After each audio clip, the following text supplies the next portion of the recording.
Oh, hello, my name's Bridget Gubbins and I am very happy to be taking part in the Morpeth Book Festival. I've written quite a few books, almost a dozen, and it's my new book that I'm going to be presenting at the festival. Tell us a little bit about how you got started in writing and what your earlier books were about. Well, I think as a child I always scribbled things. I wanted to be Enid Blyton actually, I was forever writing books. But seriously, I got into it when I was working with the George Bay campaign and we were very successful in 1996, so I did a book about that. I did another one later on when we stopped the sand extraction. And then after I retired, I got into local history and began to write local history books about Morpeth. Tell us a bit about those books. What sort of topics did you cover? Well, it started out because we live in one of the yards and alleyways of Morpeth, a little curved street with a few little houses, and I was interested in our history, and so I decided to research that. And what was really interesting was that the ploughman had caused the curves which created all these curved yards by the way they plough with the horses, with the oxen. So that got me really interested, and it went from one thing to another. I did a book about the drovers bringing the cattle down from Scotland. I did one about the workhouse, and then I got into the Merleys and the origin of the Merley family of Morpeth, about which very little was known actually.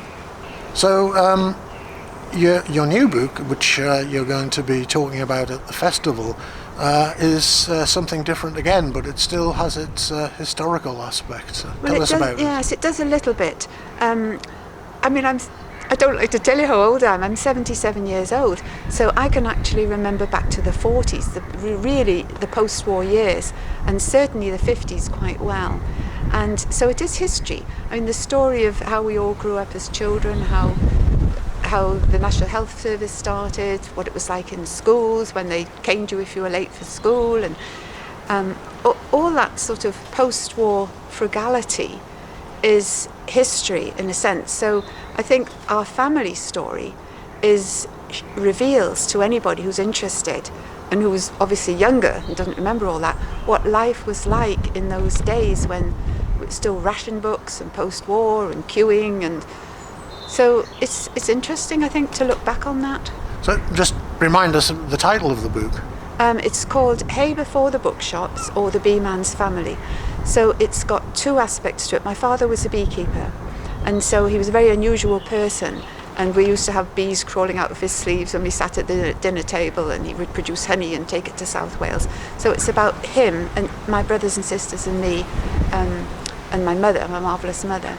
But the Hay Before the Bookshops angle of it is that we lived in Hay before it became a famous town. It was an ordinary little market town, much like Morpeth would have been. And then a man called Richard Booth bought the old castle, and he started a second-hand book trade there, and that developed until there was a famous book festival called the Hay Festival. So I think that what I've done, what I've been certainly aiming to do, is to combine the family story, the childhood story, the post-war story, with the story of a little town before there was a single bookshop there. So if anybody goes to Hay and they like Hay-on-Wye, they can, if they want to, find out what it was like when it was quite different. But you don't have to be someone who has visited Hay or has knowledge of it to be able to identify with the subjects. Well, I think that's what I certainly hope. I mean, it's a story about childhood, about a little girl who grows up and is puzzled by things and is often naughty, how she perceives everything. So it's a story about childhood. It's set in a little old-fashioned market town, and I think and I hope that it has universal appeal. It isn't actually tied to be in Hay. My mother takes a lot of space in the book because, like all women in those days, she had to be able to cook, she had to be able to clean, she had to be able to mend things, she had to do all the laundry all by hand, and it was a huge job. And she was the most amazing cook. So if I can just find the page here, yeah, that's right, here it is. So she wrote a diary, and I actually have her diary from 1953, where she wrote down all the things she had done during the day, and most of it was just reporting on her domestic life.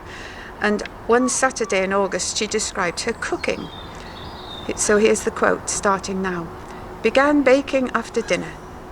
Made 24 buns, 1 fruit cake, 1 plain cake, one sandwich cake, a treacle tart and a jam tart, and it all turned out well. So that was all done in the afternoon after cooking and clearing up the midday meal. And after all the baking was finished, then she had to do all the washing up, and then she had to polish the attic and the stairs, so she was very, very tired. So that's the kind of typical day. After she'd done the dinner and washed up all the dinner dishes, she started all that baking. And that was the sort of life she led. And then she had to wash our hair and put us all to bed. And there were, I was one of 5 children and a foster child, so there were 6 of us. So I think women in those days had to be so knowledgeable, so skilled, and so hardworking. So where do you go next, having written this book? Is there something on the stalks? Yes, there is actually. It's almost like reliving my youth and my ancient days, because I've got another one ready now, and it's about the year I took off in 1966. I went off behind the Iron Curtain on my own with a rucksack and travelled through Poland and Czechoslovakia and Yugoslavia and all those places, just hitchhiking and throwing myself at the mercy of local people. So that's done now, really, and just looking at how we're going to get it published. And when do you think that might be out? Well, I hope it'll be out by this time next year. I fully expect it to be. And as for the festival, when is it you're appearing? Well, it's on the 9th of April, isn't it, the Saturday?